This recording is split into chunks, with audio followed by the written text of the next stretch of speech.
Hello, I am Jayant Deshmukh. Today I am going to tell you about an engine which may change the auto industry altogether. Presently this engine is on paper, but concept of this engine are very promising.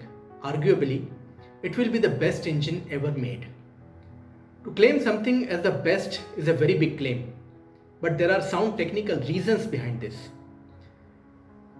The purpose of this presentation is to explain and convince the viewer about the superior design and immense opportunities that lies with this proposed engine.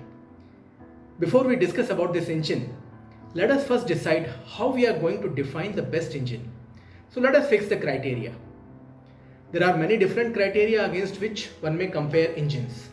But generally, there are three main criteria against which engines can be compared. These are efficiency, power and noise. If an engine is the best in even one of these categories, it is an extraordinary engine. Now think about an engine which is most fuel efficient, most powerful and perfectly balanced. What would you call such an engine? I'll call it an ultimate engine.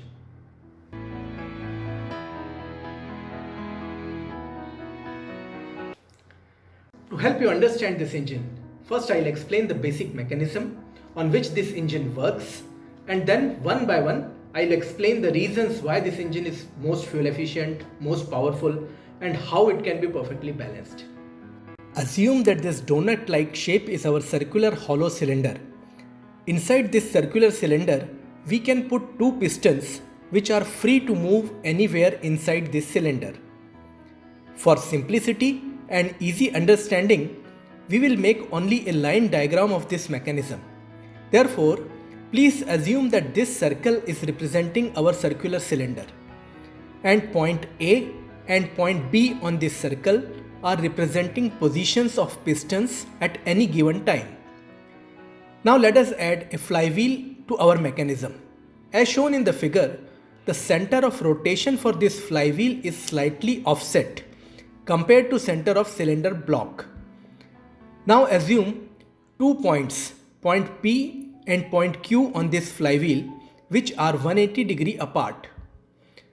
Now using two connecting rods AQ and BP, let us connect our pistons with flywheel.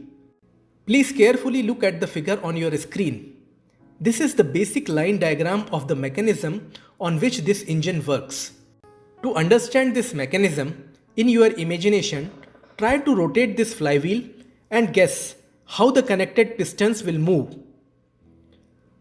On your screen, now the figure is showing positions of pistons after 180 degree rotation of flywheel.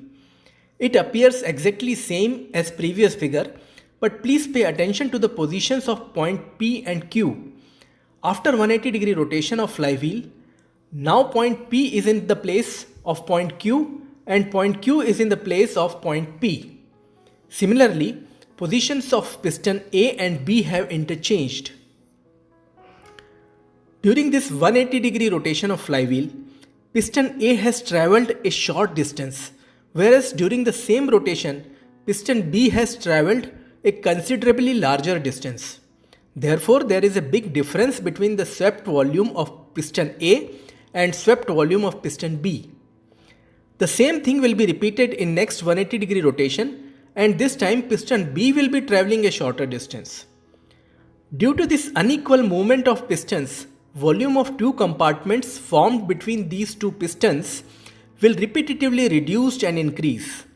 Therefore, we can operate two Otto cycles back to back in these compartments. To further elaborate the functioning of this mechanism, different rotation of flywheels are depicted in these figures. First figure is showing 0 degree rotation of flywheel. Second figure is showing the 45 degree rotation of flywheel. Similarly, third and fourth figures are showing positions of pistons at 90 degree and 180 degree rotation of flywheel respectively.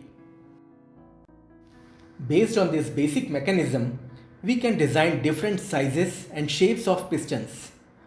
One such sample design is shown here. This is a top, front and side view of such an engine. A schematic isometric assembly view of this sample engine is shown here. These are pistons which are mounted on concentric shafts. The cranks will be fixed on these shafts, and finally we can connect the cranks with flywheel using connecting rods.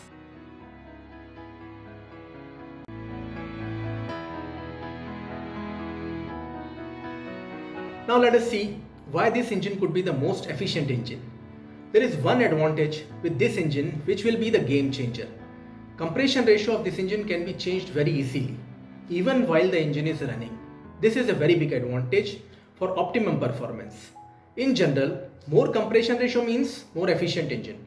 However, an engine requires different compression ratio depending on various factors such as engine speed, fuel, quality, load, etc. Please see the figures on your screen. In the first figure, the distance between the center line of the circular cylinder and flywheel is more compared to the second figure. Please pay attention to how it is affecting the piston positions and thereby the compression ratio. A slight change in position of the flywheel can change the compression ratio. A simple mechanism with a computer controlled motor can move the flywheel back and forth to adjust the compression ratio as per requirement. Such mechanisms are already available in the market for precise control valve operations. The figure on your screen is showing a simple planetary gear mechanism, which will enable us to transmit power from the flywheel to the gearbox power shaft. During the back and forth movement of the flywheel, the planetary gear will rotate around the gearbox power shaft without affecting the power transmission. With the use of these mechanisms, we can move the flywheel without disturbing the cylinder block as well as the gearbox. This complete assembly of connecting rods, compression ratio control mechanism, all the related bearings and flywheel can be fixed inside a gearbox, and all the moving parts can be lubricated by gearbox oil. The other important difference compared to reciprocating engine which makes this engine more efficient is less frictional forces. Unlike reciprocating engine where piston exerts axial thrust on cylinders, in this proposed engine there is no axial thrust on cylinder. Pistons are freely moving inside the circular cylinder and the well lubricated bearings are taking care of all the axial thrust, thereby considerably reducing the frictional losses. The job of the piston and piston rings is to only seal the gases and not to act as a load bearing component. Therefore, we can reduce the thickness of piston rings, which will result in further reduction in friction and piston weight. Lubrication system of the proposed engine is also superior. Unlike the reciprocating engine, a through channel is formed between two sets of compression rings, and lubricating oil flows all around the pistons and annular space formed between two concentric shafts. There are two lube oil inlets, one for each piston. After lubricating and cooling the pistons, lubricating oil will pass through annular space between the shafts and come out of the cylinder through a single common outlet. In this process, oil lubricates and also cools down the pistons, internal surface of cylinder and main shaft bearings. Apart from lubricating the metal parts, another important function this lubricating oil can perform effectively is to cool down the cylinder's internal surface. Unlike the usual engine coolant which cools the cylinder from outside, this lubricating oil is in the direct contact with the cylinder internal surface. Since we can control the lube oil flow in the system, we can effectively control the cylinder temperature. With this effective lubrication and cooling system, there is a possibility that we may not require water cooling of cylinder and only air cooling is sufficient. This will simplify the engine by reducing cooling system parts like fan, radiator, belts, etc. And overall weight of the engine will also reduced due to thin single wall cylinder blocks. Recently I have proposed another modification in piston design which may result in smoother power strokes and can enable us to utilize the last part of the energy in combustion gases. In a standard auto or diesel engine, there is always a difference between final exhaust pressure and inlet pressure of gas. With modified pistons, we can utilize this portion of energy also.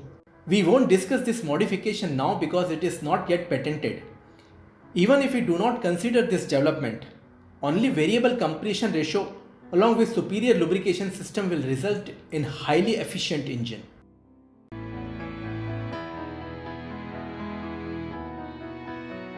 Now let us discuss the power of this engine. This engine is double acting. Two Otto cycles are running back to back, which means compared to reciprocating engine, the power of proposed engine is double for the same cylinder volume.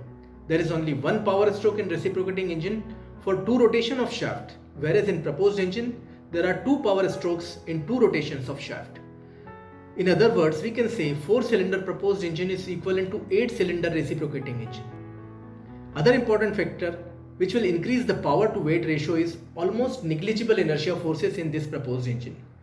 Negligible inertia forces means we can use a very light flywheel leading to a very lighter engine.